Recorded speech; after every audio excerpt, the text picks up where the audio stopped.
Good morning, students. Today we are going to start with our new lesson of a civics. That is the lesson number 2, secularism in India.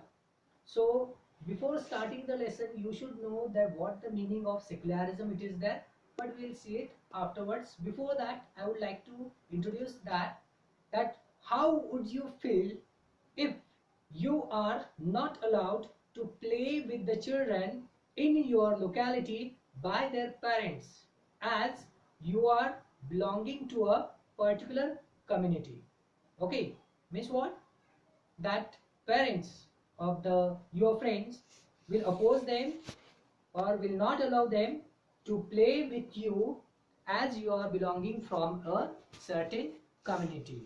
Okay, so if that type of treatment you will receive, then you will be definitely feeling angry or getting hurt.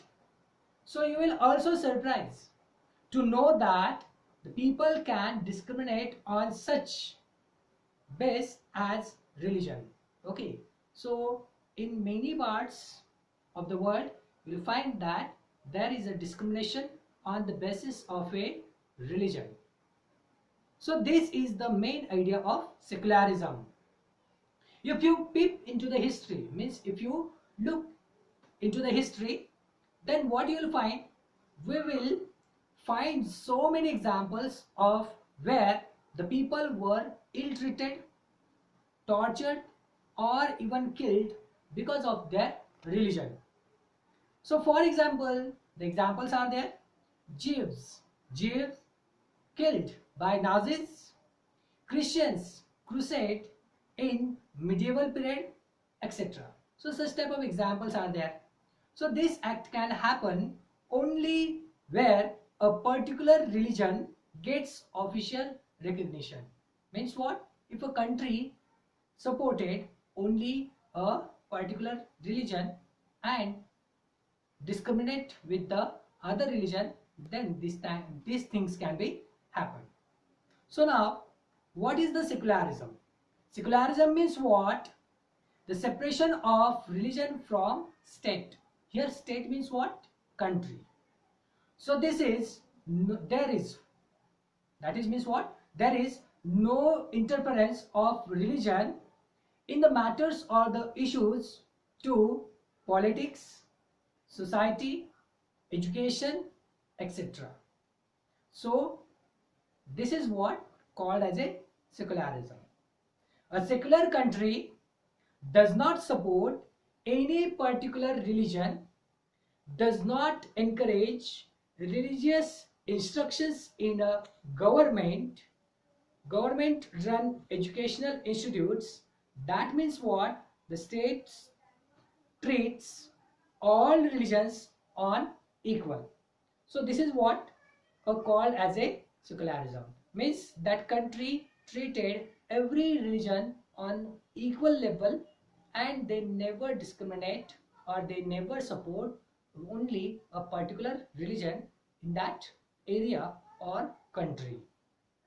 So this is what the secularism.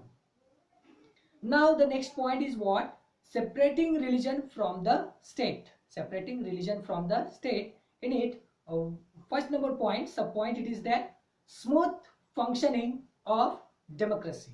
So for the success of a democracy, we can say that the secularism should be applied in that particular country. Okay, because why? The democracy is based on equality, and with the help of secularism we can maintain the equality in the society. So it is very much important. So at present so many religious people live in one country. You will find that so many religious people are residing in a single country. So among these are religious group of people will be in majority.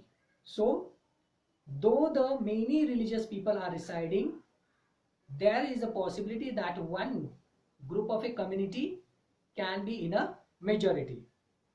So they acquires political power and easily use their powers and the resources for their own benefit. So this is what the possibility. So definitely the majority will start to dominate on the minorities. So they might start using their authorities and the resources to harass the minority. Okay, to harass the minority, exploit the minority, and stop them from practicing their religion. So this can also be possibility, because they are in a power, they are in a what we can say, in a majority. So which is completely against democracy. So that is what, if such type of things started to happen in a country, then definitely it is against the democracy. So far, so for the proper working of democracy, it is very much important to separate religion from state or a country. So there should be the separation of a religion from the state or a country. So this is what we can say. The second point in it, that is to protect the fundamental rights. To protect the fundamental rights means what? Whatever the basic rights that the people are having. The state should protect the freedom of all citizens. This is the responsibility of that particular government, that to protect the freedom of a citizens. So citizens should be free to live or accept any religion. Okay, so that should be the freedom to the people. Then the explain spiritual teachings or raise voice against any teaching and observations of religion. So this is what that should be done by the people. Means this type of freedom the people should have in that country. Then the third sub point is to preserve India's unity. To preserve India's unity, our constitution has given equal importance to all the religion and promoting harmony between all religious people or all religious groups. So this is what means the equality, why the equal treatment it is provided, or why it is specially mentioned in the constitution. That is only because to promote the harmony, unity in the all religious people. Okay, so that is what we can say. Then the next point is secularism in India. What type of secularism it is there? So as a secular country, it must guarantee the following things. That first one is what? Check dominance of one religious community over another. Means the government should keep the check on such type of things, that there should not be one particular religion should not dominate over the other community, other religious community. Then the second point, check operations of some members by the other members of same group. That is also can be possibility. The same group, the few people from a particular group, particular community can oppress the other same group or a community people. So that should be stopped. And the third, the state will neither enforce any religion nor take away the religious freedom of its citizens. Means from the country's side or the government, they should not enforce the citizen to accept any particular religion, or they should not take away the religious freedom from their citizens. So this is how we can say that there is a secularism in India. Thank you.